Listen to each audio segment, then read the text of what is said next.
नमस्कार, डीडी राजस्थान के इस विशेष कार्यक्रम बीच बहस में आपका स्वागत है। पूरे देश में मानसून की बारिश का दौर जारी है। ये मानसून की बारिश एक और जहां सुकून लेकर आती है, वहीं कई प्रकार की बीमारियां भी अपने साथ लेकर आती है। ऐसी ही एक बीमारी है जो आंखों से संबंधित है, जिसको आई फ्लू कहा जाता है। आजकल आपने देखा होगा चारों तरफ लोग जो हैं वो काला चश्मा लगाकर इधर उधर आपको घूमते हुए नजर आएंगे।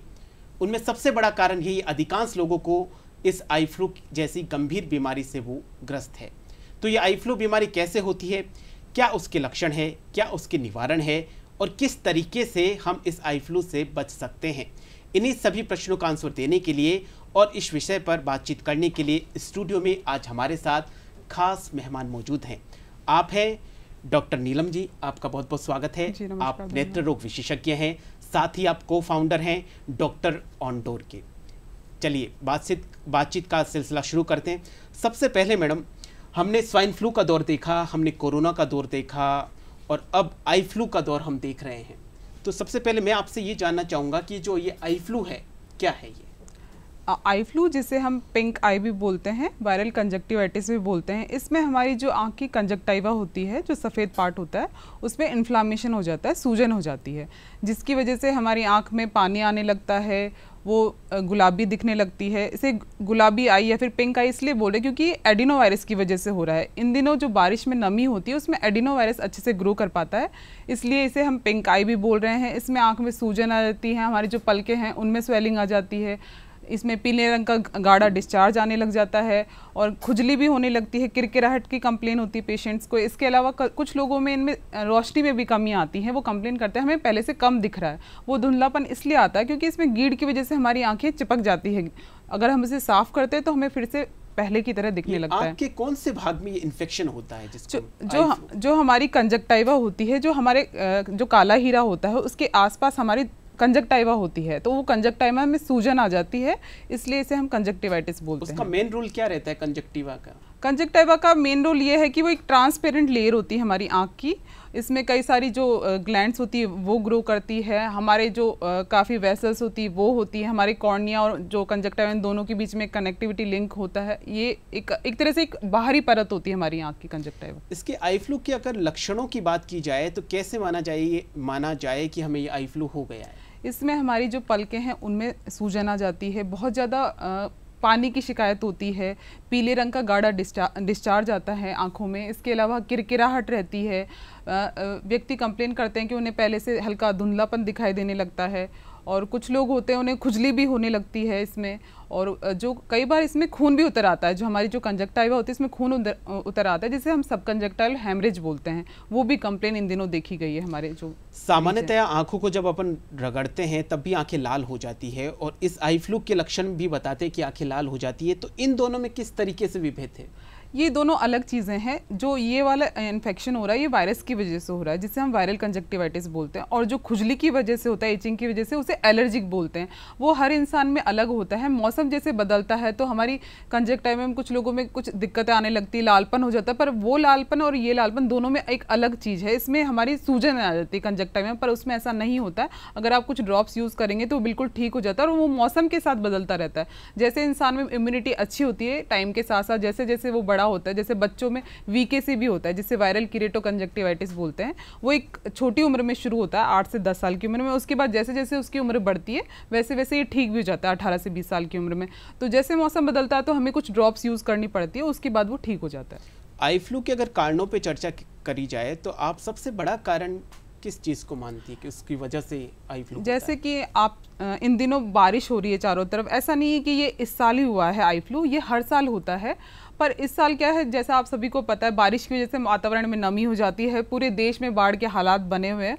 तो इस एटमॉस्फेयर में जो वायरस होता है, एडिनो वायरस या बैक्टीरिया होते हैं, उनको ग्रो करने के लिए एक अच्छा वातावरण मिल जाता है। वो उन वायरसेस बैक्टीरिया के लिए वातानुकूलित होता है, तो वो अच्छे से इसमें ग्रो कर पाते हैं। और जिन लोगों की इम्यूनिटी कम होती है, रोग प्रतिरोधक क्षमता कम होती है, तो उनमें ये बहुत जल्दी हो जाता है। तो बारिश के अलावा भी कोई और मौसम जिम्मेदार है आई फ्लू के लिए? जी, ये मेनली बारिश के मौसम में देखा गया है, इसके अलावा ये सर्दियों में भी हो सकता है। वो डिपेंड करता है कि भाई वातावरण में नमी या फिर जो वायरस को ग्रो करने के लिए एक वातानुकूलित एनवायरनमेंट कब मिल पा रहा है। जैसे इन दिनों जो वायरस ग्रो कर रहा है इसमें वो है एडिनो वायरस, तो वो देखा जाता है कि भाई कौन सा वायरस इस वातावरण के अनुसार उसमें ग्रो कर पा रहा है। इस बार जो वायरस की डेंसिटी देखी गई है सबसे ज़्यादा बच्चों को प्रभावित कर रहा है, बच्चों से ही इसने शुरू किया संक्रमित होना, आपको क्या लगता है? जी, बच्चों में क्या है, इम्यूनिटी कम होती है, वो छोटे होते हैं, इसके अलावा उनमें रोग प्रतिरोधक क्षमता तो कम होती है, और इसके अलावा वो एक प्रॉपर हाइजीन मेंटेन नहीं कर पाते, उन्हें पता नहीं होता कि भाई हमें क्या किन चीज़ों का ध्यान रखना चाहिए।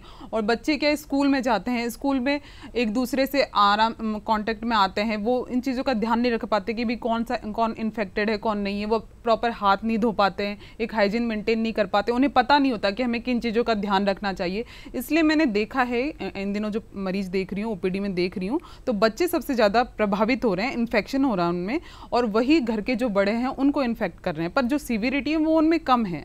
जो अडल्ट्स में देखा गया उनके कंपेयर बच्चों से अडल्ट में हो रहा है, पर उनमें सीवियरिटी कम है। बिल्कुल।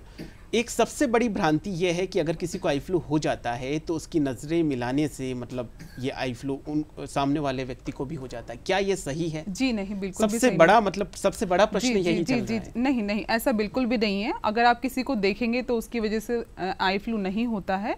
ये ऐसा नहीं जैसे लोगों को लगता है कोरोना था वो एयर की वजह से फैल रहा था, तो उनको लगता था कि भी किसी को हम देखेंगे उसके पास जाएंगे तो उसकी वजह से हमें हो जाएगा, पर ऐसा बिल्कुल भी नहीं है।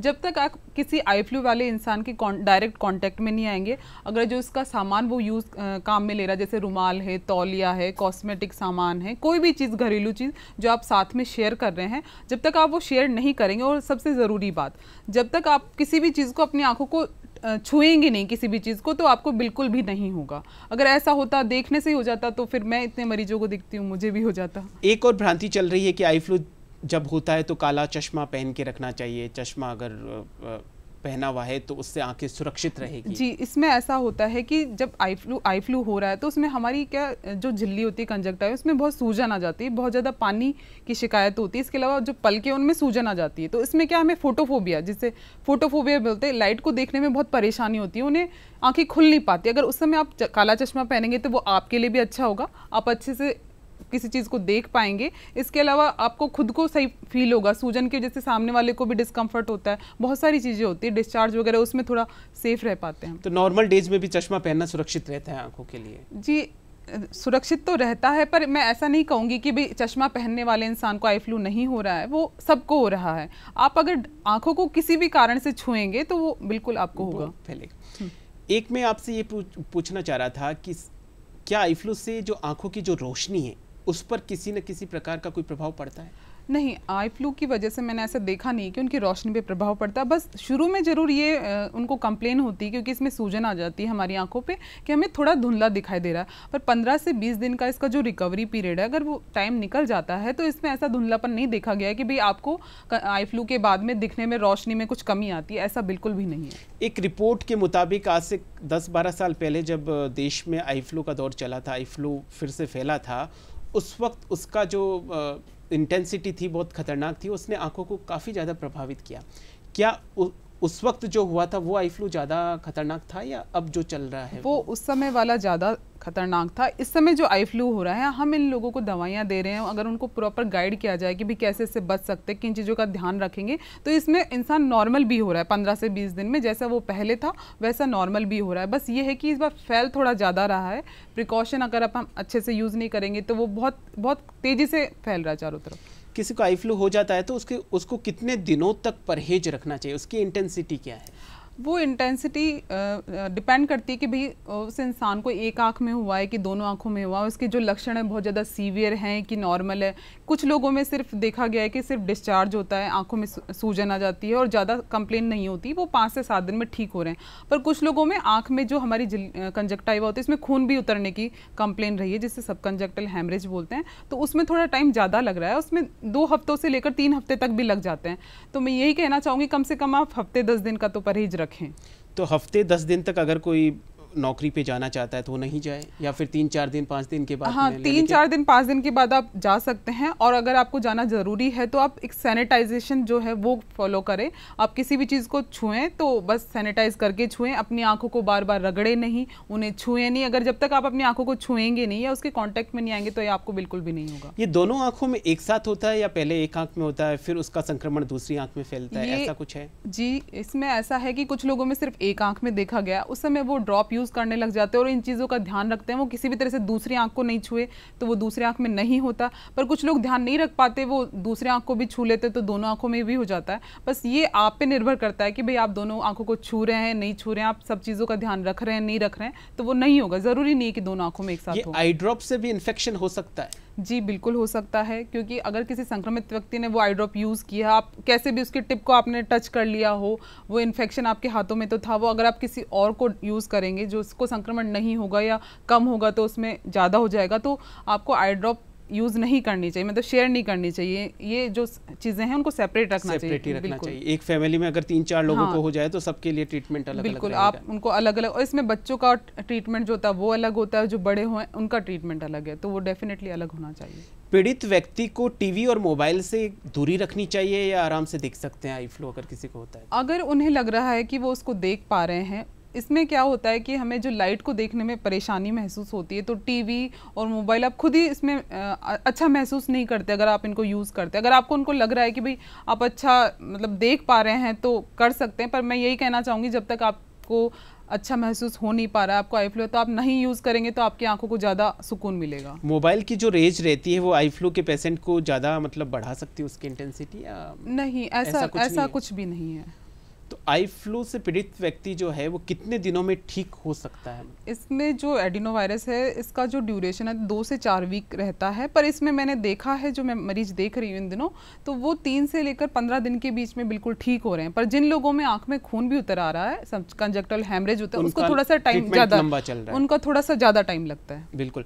बच्चों में यदि ये आई फ्लू होता है तो स्कूल जाने वाले बच्चों को एहतियात के तौर पे क्या एहतियात बरतनी चाहिए? यही एहतियात, पहली बात तो अगर आपके घर में जो बच्चे हैं उनको आई फ्लू है तो उन्हें स्कूल जाने से रोके, उन्हें घर पे ही रखना चाहिए जब तक वो ठीक नहीं हो, क्योंकि अगर आप उनको स्कूल में भेजेंगे तो वो बाकी बच्चों को इन्फेक्शन, ये क्योंकि कम्युनिकेबल डिजीज है, टच से फैल रहा है, तो अगर आप बच्चों को भेजेंगे तो उन्हें हो जाएगा। इसके अलावा अगर आपको किसी कारण से भेजना भी पड़ रहा है बच्चों को, तो सैनिटाइजेशन का ध्यान रखें, बच्चों को सैनिटाइजर दे, उन्हें ये चीज़ समझाएं कि अपनी आंखों को उन्हें छूना नहीं है किसी भी कारणवश, अगर छूना भी पड़े तो सैनिटाइज करके छूना है, हैंड वॉश करना है, ज़रूरी तो कांटेक्ट में नहीं आना। बच्चों को जो खेलते हैं, स्कूल में जो टीचर्स हैं उनको भी इन चीज़ों का ध्यान रखना चाहिए कि भाई अगर किसी बच्चे को आई फ्लू है, एग्जाम है, जैसे इन दिनों एग्जाम चल रहे हैं बच्चों के, तो थोड़ा सा उसको सेपरेट रखे, उसको अलग रखे, उस बच्चे को थोड़ा अलग बिठाए और सैनिटाइजेशन करवाएं। बच्चों को स्कूल में ये देना चाहिए, असेंबली में जैसे प्रेयर होती है, तो मैं चाहूंगी कि उन लोगों को ये चीज बतानी चाहिए बच्चों को कि भाई आपको इस चीज से ध्यान रखना है। टच कोरोना की जो जिस दौर में सैनिटाइजर का इस्तेमाल बहुत जरूरी हो गया था वही वापस करना चाहिए। आपको क्या लगता है, बच्चों, एक तो बच्चों को आई फ्लू होता है, एक एडल्ट को आई फ्लू होता है, तो आगे जाकर ज़्यादा हार्मफुल बच्चों में ज़्यादा फिर से हो सकता है या फिर एडल्ट? जी, मैं ऐसा देखा नहीं गया है कि एक बार किसी को आई फ्लू हो रहा है तो वो वापस भी हो रहा है, ऐसा नहीं है। जिसको एक बार हो रहा है वही हो रहा है, मतलब, और ऐसा कुछ नहीं है कि इसको एक टाइम लगता है सही होने में, पर सब बिल्कुल पहले की तरह हो रहे हैं, मतलब पहले की तरह उनकी नज़र है, रोशनी, ऐसा नहीं है कि वो बिल्कुल ठीक नहीं हो रहे, बिल्कुल ठीक हो रहे हैं पहले से। आजकल कॉन्टैक्ट लेंस लगाने का भी प्रचलन है, कॉस्मेटिक सर्जरी कराने का भी प्रचलन है, तो जिन्होंने लेंस लगा रखे हैं और उनको आई फ्लू हो जाता है तो उनके लिए क्या कुछ सावधानियाँ? पहली बात तो आप कॉन्टैक्ट लेंस यूज़ ना करें, जितना हो सके उसे अवॉइड करें, क्योंकि ये वातावरण में नमी की वजह से ये वायरस बैक्टीरिया अच्छे से ग्रो कर पाते हैं। अगर आप कॉन्टैक्ट लेंस लगाएंगे तो उसको ग्रो करने के लिए और एक अच्छा एनवायरनमेंट मिल जाएगा, वो और ज़्यादा सीवियर हो जाएगा। तो मैं यही एडवाइस करना चाहूँगी कि जितना हो सके आप जो कॉन्टैक्ट लेंस है उन्हें यूज़ ना करें। इसके अलावा जो कॉस्मेटिक सामान होता है जो आप आपस में यूज़ करते हैं उनको बिल्कुल शेयर ना करें, क्योंकि शेयर करने से भी आप किसी ना किसी तरीके से कांटेक्ट में आ रहे हैं तो वो इन्फेक्शन आपको भी हो सकता है। जो घरेलू चीज़ें आपको किसी भी तरह उनको आपस में शेयर नहीं करना है। अगर आपको घर में किसी को आई फ्लू है तो आपको उससे थोड़ी दूरी बना के रखनी है कुछ टाइम के लिए। ये फॉल ऑफ प्रेटिना के जो पेशेंट है, मोतियाबिंद के जो पेशेंट है, इनको कितना कुछ खतरा आई फ्लू से हो सकता है? जी ऐसा नहीं है, ये एक बाहरी बीमारी मतलब कंजक्टिवा की बीमारी है, तो ऐसा नहीं है। मोतियाबिंद उनमें भी काफी डर बना हुआ है जो इस तरह के पेशेंट हैं। नहीं, ऐसे लोगों को डरने की बिल्कुल भी ज़रूरत नहीं है। इसमें रेटिना कोई डैमेज नहीं हो रहा है, ना हमारे लेंस में कोई प्रभाव पड़ रहा है। ऐसा नहीं है कि इसकी वजह से मोतियाबिंद बढ़ जाता है, ऐसा बिल्कुल भी नहीं है। ये एक बीमारी का दौर है जिसमें हमें चीज़ों का ध्यान रखना है, एक बचाव रखना है। बचाव रखेंगे तो बस ये फैलेगा नहीं, पर ऐसा नहीं है कि भाई इसको ट्रीट नहीं हो रहा है, ये कुछ खतरनाक साबित हो रही है, ऐसा बिल्कुल भी नहीं है। शहर के लोग तो जागरूक है, उनको कहीं ना कहीं से इन्फॉर्मेशन मिल जाती है और वो सावधानियां बरतने शुरू कर देते हैं, लेकिन गाँवों में अभी भी उनको नॉलेज नहीं है, इतना ज्ञान नहीं है, इतनी जागरूकता नहीं है, इस वजह से ज़्यादा प्रभावित हो रहे हैं। जी बिल्कुल, मैंने ऐसा देखा है। मैं पेरीफेरी में ही काम करती हूँ, तो मैंने वहाँ देखा है कि अगर उनको कंजक्टिवाइटिस या आई फ्लू हो भी रहा है तो वो इस चीज़ को नॉर्मल ले रहे हैं। उनको लग रहा है कि भाई ठीक है 2-4 दिन में हम ठीक हो जाएंगे, पर वो 2-4 दिन का जो टाइम होता है उसमें वो बाकी लोगों को भी इन्फेक्ट कर रहे हैं। ट्रीटमेंट थोड़ा घर पे ही करना चाहते हैं। और इसके अलावा मैंने ये देखा वो मेडिकल पे जाके दवाइयाँ लेते हैं। इसमें क्या है, जो मेडिकल वाले होते हैं उन्हें पता नहीं होता कि भाई क्या ड्रॉप देनी चाहिए, बीमारी है क्या। जी, मेरे पास जो पेशेंट आ रहे हैं वो स्टेरॉइड डाल रहे हैं, पर हम इसमें स्टेरॉइड बिल्कुल भी यूज़ नहीं करते। अगर आप शुरू में ही स्टेरॉइड डालने लग जाएंगे तो इसकी वजह से जो डिस्चार्ज है, गीड है, जो कंप्लेन होती है वो हमारी बहुत ज़्यादा बढ़ जाती है। तो मैं यही कहना चाहूँगी, आप मेडिकल पे जाके दवाइयाँ ना लें, आप अपने जो निकट बाय जो भी आपका नेत्र रोग विशेषज्ञ आप उसे दिखाइए और उसी से पूछ के दवाइयाँ लीजिए। अदरवाइज ये इन्फेक्शन बहुत ज़्यादा सीवियर भी हो रहा है। तो गांव के लोगों का यही है, वो किसी भी झोला छाप के पास चले जाते हैं, उनसे दवाइयाँ ले लेते हैं, वो उनको डाल लेते हैं, फिर वो ठीक नहीं होते, उसके बाद फिर वो हमारे पास पहुँचते हैं, जब तक वो पूरे घर को एक इन्फेक्शन दे चुके होते हैं। घर को भी और आसपास में रहने वाले लोगों को भी इन्फेक्शन दे चुके होते हैं। आंखों की नियमित देखभाल के लिए क्या किया जाना चाहिए ताकि भविष्य में इस तरह की कोई बीमारी हमें हो ही ना? आपको बस हर चीज़ की जड़ अपनी रोग प्रतिरोधक क्षमता है। अगर आपके शरीर की जो इम्यूनिटी है, रोग प्रतिरोधक क्षमता अच्छी होगी तो कोई भी बीमारी आपके शरीर को नहीं पकड़ पाएगी। पहले जैसे आप लोगों ने देखा स्वाइन फ्लू था, फिर कोरोना था, अब आई फ्लू है। पर जिन लोगों की इम्यूनिटी अच्छी है, आप इसके लिए अपनी एक दैनिक दिनचर्या है उस पर ध्यान दीजिए। आप एक अच्छा हेल्दी फूड खाइए, सुबह आप एक्सरसाइज कीजिए, व्यायाम कीजिए, योगा कीजिए। आपको अपने शरीर की इम्यूनिटी को बढ़ाना है, जो किसी भी बीमारी से लड़ने के लिए आपको तैयार रखे। बिल्कुल, ये इन चीज़ों का ध्यान रखना है। आप अपनी डाइट अच्छे रखें। जैसे बच्चे आजकल फास्ट फूड बहुत ज़्यादा खा रहे हैं, वो घर का खाना खाते नहीं है, एक हरी सब्जियां नहीं खाते, उन्हें लगता है कि भाई ये चीज़ अच्छी नहीं। पर अगर आप अपनी बॉडी को अच्छा रखेंगे तो स्वाइन फ्लू क्या, कोरोना क्या, आई फ्लू क्या, वो किसी भी बीमारी से लड़ सकते हैं।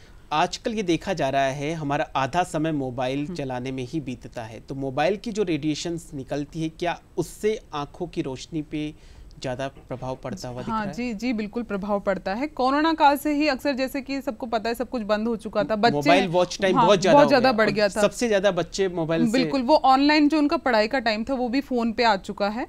तो इसमें यही है, हमें जो कंटिन्यू फ़ोन की जो स्क्रीन टाइम है उसको कम करना है। इसके लिए एक रूल होता है विजन 2020, हमें उसको फॉलो करना चाहिए। इसमें हमें 20 मिनट के लिए अगर आपका स्क्रीन टाइम है तो 20 सेकेंड्स का ब्रेक देके 20 फीट डिस्टेंस पे देखना चाहिए। पर आप इसको काउंट नहीं कर सकते, देख नहीं सकते भाई 20 फीट कितना, तो आपको कोशिश करनी चाहिए भाई जो कमरा है तो आप खिड़की में बैठे ताकि आप बाहर देख सके, और इसके अलावा अगर जितना दूरी तक देख सके। तो इसमें क्या होगा, हमारी जो मसल्स होती हैं, आंखों की जो मांसपेशियां हैं, उनमें एक पॉज आ जाता है, तो वो एक रिलैक्स हो जाती है। तो इसकी वजह से हमारे जो अक्सर हेडेक की कंप्लेन होती है, उन्हें आंखों में खिंचाव होता है, ड्राइनेस की भी कंप्लेन होती है। आपको थोड़ी थोड़ी देर में आंखें, अपनी पलकें उनको झपकते रहना चाहिए ताकि जो ड्राइनेस है वो ना रहे। अगर आप फ़ोन, मैं यही एडवाइस करूँगी, फ़ोन की जगह अगर आप कोशिश करें टीवी को प्रेफर करें या लैपटॉप को प्रेफर करें, क्योंकि वो एक दूरी बढ़ जाएगी। इसके अलावा इसके लिए blue cut, blue block glasses भी आते हैं, चश्मे, अगर आप उन्हें यूज करेंगे तो काफी हद तक ये जो समस्या है वो कम हो जाएगी। आई ड्राइनेस की समस्या आई फ्लू के साथ साथ बहुत ज्यादा देखी जा रही है।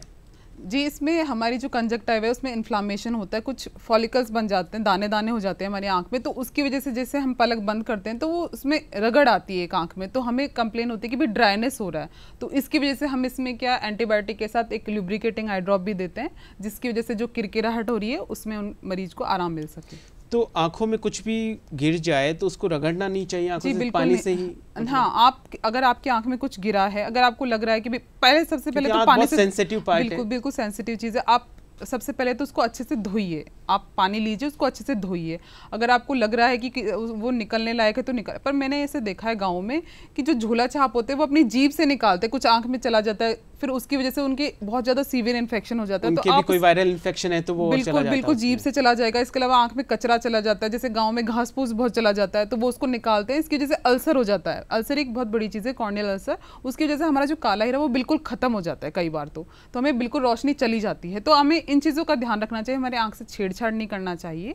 आपको कोशिश करनी चाहिए जितना हो सके आप अपने नज़दीकी डॉक्टर को दिखाएं। अगर नेत्र रोग विशेषज्ञ नहीं भी है तो जो भी आपके पास डॉक्टर है उसे दिखाइए, अगर उनसे वो चीज़ सही हो पाएगी तो ठीक है, अदरवाइज अपने आप नेत्र रोग विशेषज्ञ को दिखाइए। एक घरेलू नुस्खे हम अपनाते हैं हर बीमारी में, क्या इसका आई फ्लू का भी कोई घरेलू नुस्खा है? घरेलू नुस्खा तो यही है भाई, अपने हाइजीन मेंटेन रखें, आप साफ सफाई का ध्यान रखिए। अगर जितना आप साफ सफाई का ध्यान रखेंगे, अपनी आंखों को छुएंगे ही नहीं। अब मैं तो यही एडवाइस करूंगी, आप अपनी आंखों को किसी कारण से छुए नहीं। अगर आप छुएंगे ही नहीं, किसी चीज वस्तु से नहीं छुएंगे, अपने हाथों से नहीं छुएंगे तो ये इन्फेक्शन बिल्कुल भी नहीं होगा। आप छुएं तो अपने हाथों को अच्छे से वॉश करके सैनिटाइज करके ही छुएं।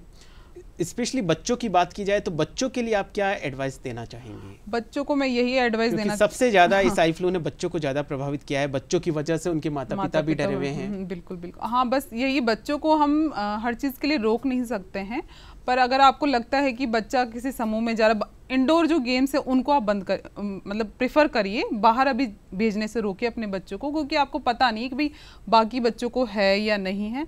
और सैनिटाइजेशन सिखाइए आप उन्हें घर पे कि भाई बच्चों की, बेटा आपको आंख टच नहीं करना है, आपको छूने की ज़रूरत पड़े तो आप सैनिटाइज़र दीजिए उसे कि भाई इसको लगा के ही आपको टच करना है। किसी भी कारण से अपनी आंख को रगड़ना मसलना नहीं है। आपको कुछ भी महसूस होता है तो आपको बताना है पहले, ताकि हम उस चीज़ को ट्रीट कर सकें। तो इस कंडीशन में बच्चों को स्कूल जाना चाहिए या नहीं जाना चाहिए, क्या किया जाए? क्योंकि शिक्षा विभाग ने भी 1-2 दिन पहले ही गाइडलाइन जारी करी है, उसमें रुमाल और सैनिटाइजर को बिल्कुल अनिवार्य किया गया है। बिल्कुल ऐसा नहीं है कि भाई हमें इसमें डरने की ज़रूरत है, पर सावधानी ही इसका इलाज है। तो जैसे बच्चों को सिखाएं कि स्कूल में जो टीचर्स हैं उनको सिखाना चाहिए, अगर उन्हें लग रहा है कोई बच्चा इन्फेक्टेड है, उस क्राइटेरिया में आ रहा है, तो उसको थोड़ा सा अलग रखें ताकि बाकी बच्चों को वो हो नहीं। और जितना हो सके भाई उनको बताना चाहिए कि भाई हम किन चीज़ों का ध्यान रखें जिससे ये हमें हो नहीं, बच्चों को हो नहीं। बारिश के मौसम में अधिकतर ये बीमारी आती है, तो उससे पहले क्या कुछ सावधानियां हमें बरतनी चाहिए? बस यही है कि जो एक हाइजीन मेंटेन करने वाली बात होती है, गंदगी ना हो अपने आसपास, जो पानी भरा हुआ वो नहीं रखे, गंदगी ना रखे आसपास। और इन दिनों क्या है, बाढ़ के हालात बहुत ज़्यादा हो गए थे, तो इस वजह से वायरस को ग्रो करने का एक एनवायरनमेंट मिल जाता है। जो ह्यूमिड एनवायरनमेंट है, वो ह्यूमिडिटी बहुत ज़्यादा बढ़ जाती है, तो उसको ग्रो करने में एक आसानी होती है। तो यही है, जितना आप अपनी जो हाइजीन को मेंटेन रखेंगे, जिन चीज़ों का आप सावधानी रखेंगे, एक अच्छी दिनचर्या रखेंगे, खान पान का अच्छे से ध्यान रखेंगे, तो ये चीज़ नहीं होगी। तो बच्चों और बड़ों को इन दिनों अपने खान पान में ऐसी कौन सी चीज़ ऐड करनी चाहिए जिससे उनकी रोग प्रतिरोधक क्षमता बढ़े और इस तरह की बीमारी ना हो?